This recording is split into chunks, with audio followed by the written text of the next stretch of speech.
When you play the game of soaps, you get clean or you get really clean. Hi, I'm Mrs. Soap and Clay. We're making a game of soaps bar. Let's make stuff.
How's it going, Sudsers? Welcome back to the channel. You are here for another round of 365 days of soap, and today's day 136, and we are making the Stark Bar.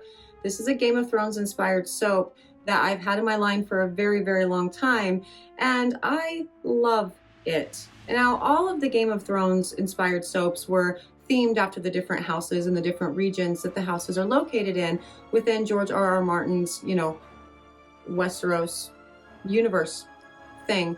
And the Stark was not the one that started it all. We have not actually made that one yet, but it was the second one that I put in the line, and it is absolutely delightful. Now, in its original form, it was an activated charcoal bar that had kaolin clay top and bottom, so white on top and bottom, stamped with the white direwolf. And it smelled of balsam and cedar and fir.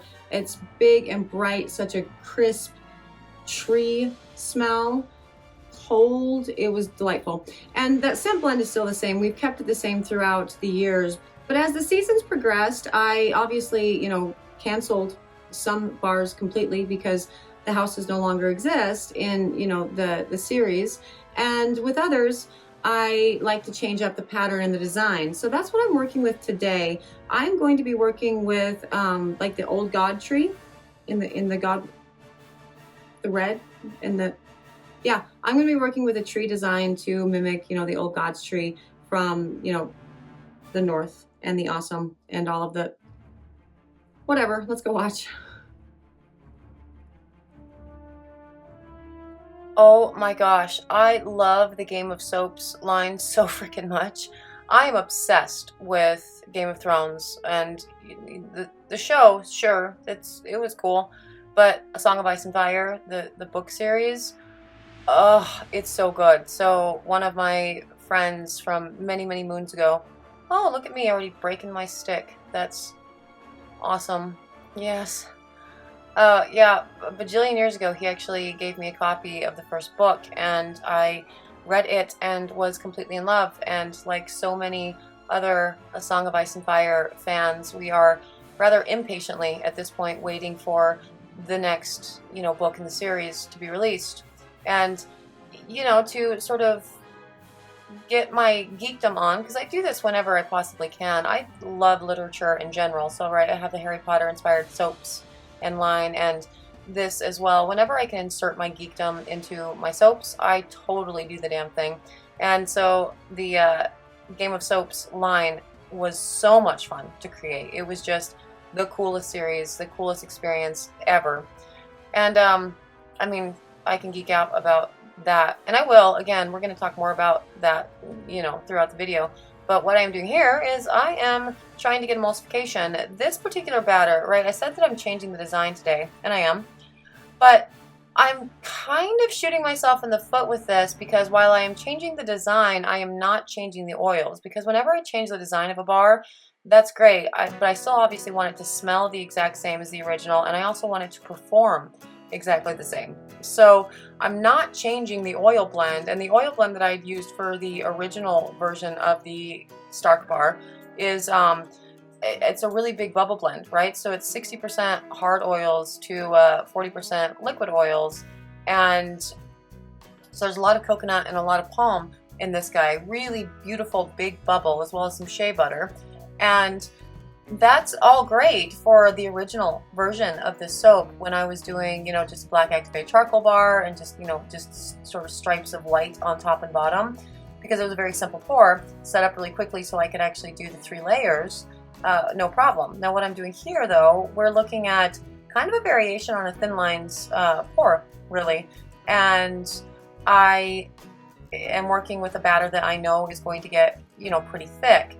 So it's a little bit of a stressor with all of this, but I am sort of trying to fix that by not playing with the batter too terribly much until I absolutely need it.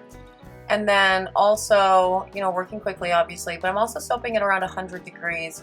And the reason I'm soaping at 100 degrees instead of like room temperature or whatever is because there are so many solid oils, again 60% of the batch, and those have, you know, kind of higher melting points. So if you let it get too cool, you'll actually end up with the opposite problem with a batch like this. You won't have a super fluid batch, you'll actually have one that's thickening up faster.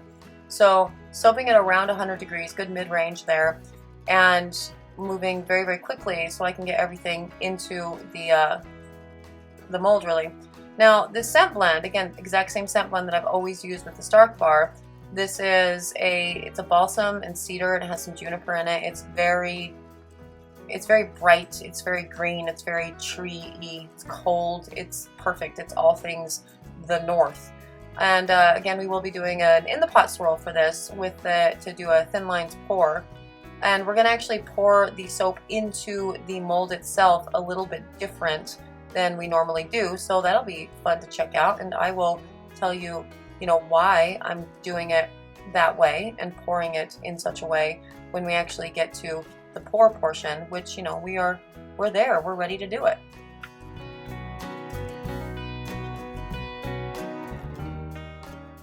Okay, so instead of pouring like down the length of the mold, just going back and forth with the batter, I decided to pour just in on one corner there and just let the mold fill up, you know, like that. And my thinking of this was, you're going to get the really cool lines throughout the bar that you would normally have to cut the thin lines pour kind of weird in order to reveal. And so I'm thinking, if I actually pour it, you know, on the width of the mold essentially instead of down the length, yeah, look at those cool lines. Now if you cut that right now, it would have some really cool, you know, lines kind of going vertically up the bar, is my thinking with all that. And so I am just playing at this point because I've never actually tried it that way, but if that's a way that I can get a cool thin lines pour without having to slice the bar in, you know, different ways, then cool, I'm totally gonna roll with that. And again, because I am mimicking, you know, the old God's tree, like the weirwood, right? Like I want it to kind of look like a tree, and so, you know, they're the old God's trees, the weirwoods. They are, you know, white trees that have, you know, they look kind of like birches, you know, but then they have like the red blood fake, yeah.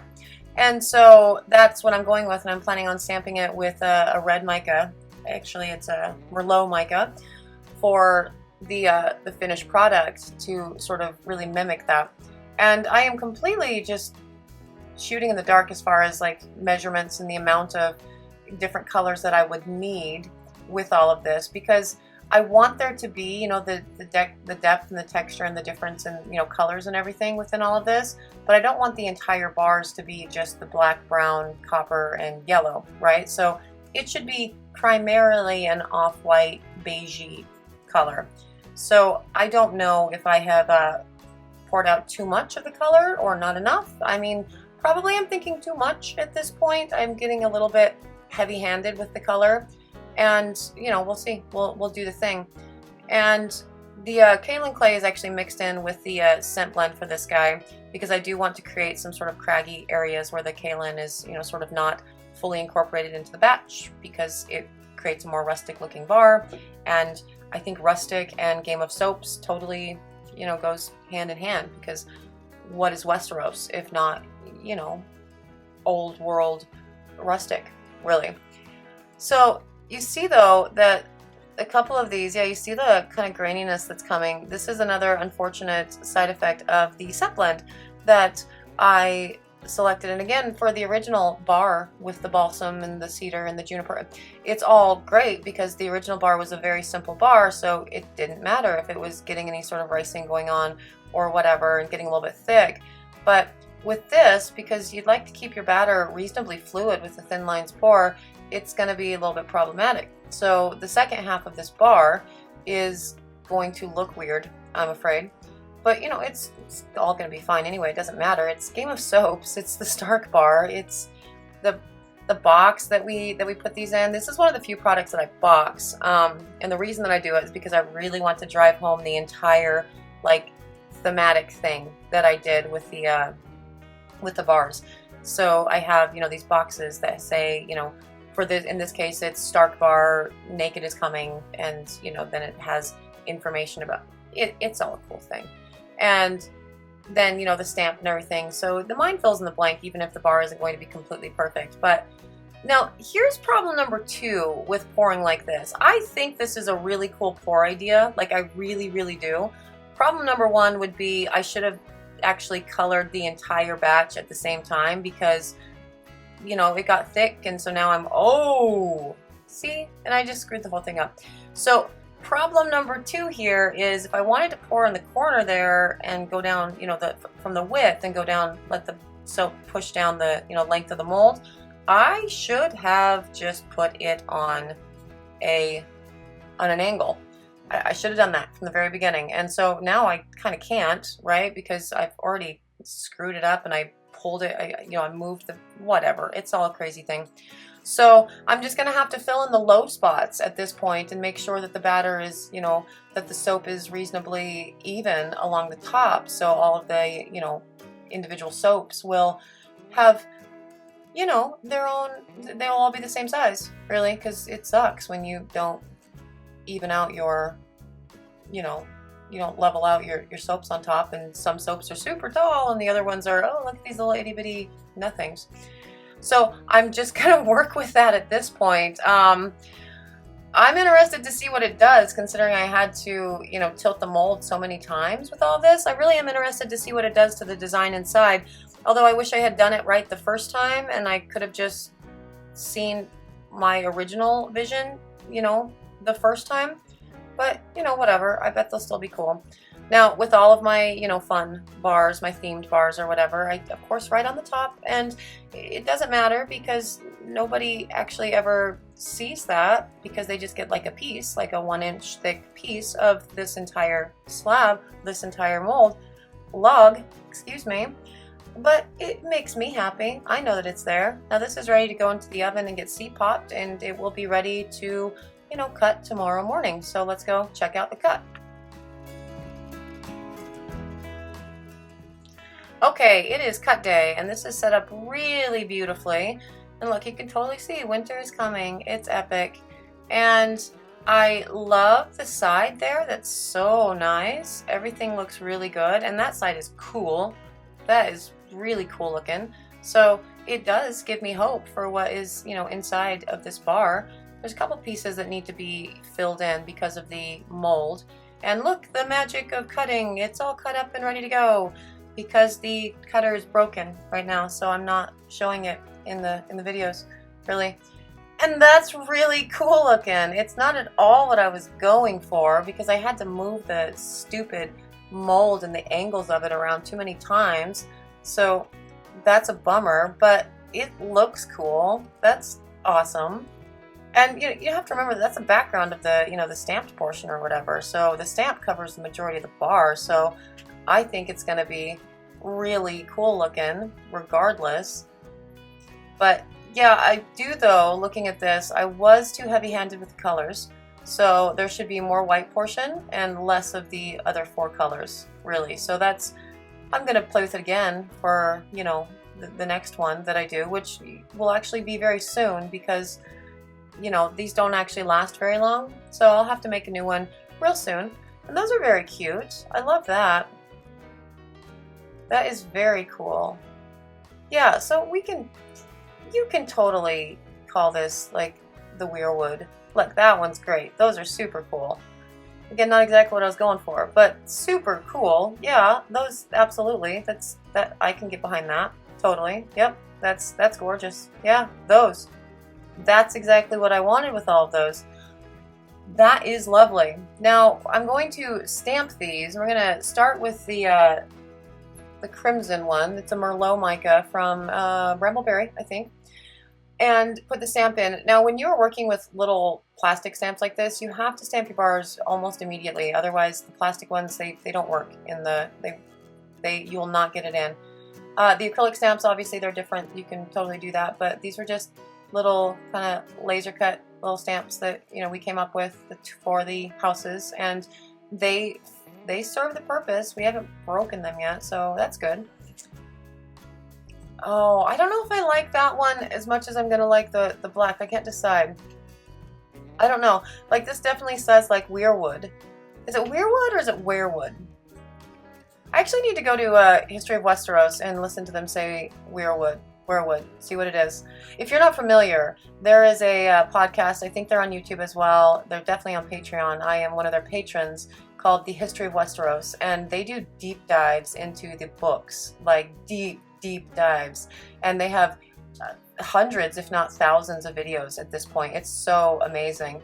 And they do, right now they're doing, for example, a project called Valar Rereadus, and so they are rereading every single book that we currently have, but instead of like giving like an overall synopsis, because again it's Valar Rereadus, the assumption is you've read it at least, you know, once, if not half a dozen times before, and they're, you know, more deep diving into the actual minutia and the usage of words and the foreshadowing and these sorts of things within the books, and they're taking it like chapter by chapter or like chapters.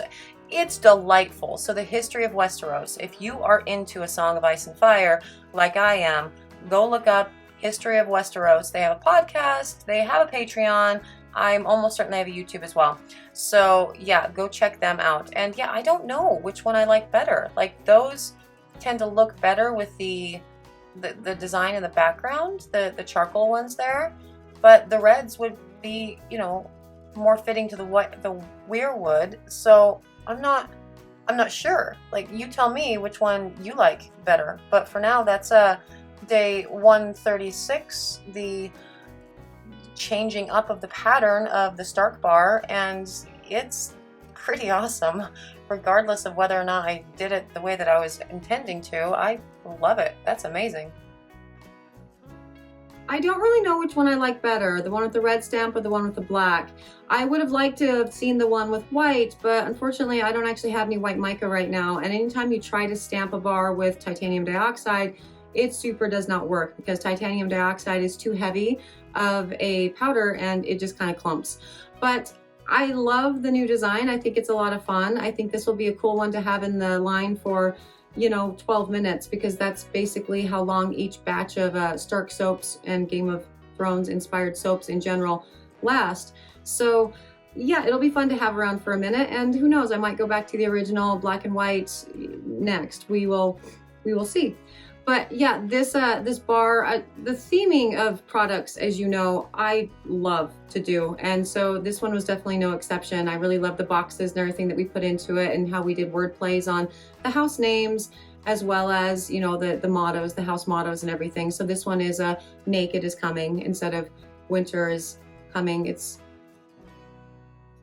cute. And if you're interested in the Stark bar or anything else from the Game of Soaps line, you can totally find it on the website at soapandplay.com. If you are interested in following me on social media, do the things: Facebook, Instagram, Twitter. If you want to follow me here, subscribe, please. That would make me super happy. And, you know, we can keep the channel going. That would be awesome. And yeah, if you have any questions on anything, process, soapy, whatever, send me a message. I would love to correspond with you. And for everybody who has been here for the soapy journey and who is here today, thank you so much. I super appreciate it. And I am done. So I will see you all tomorrow. Bye.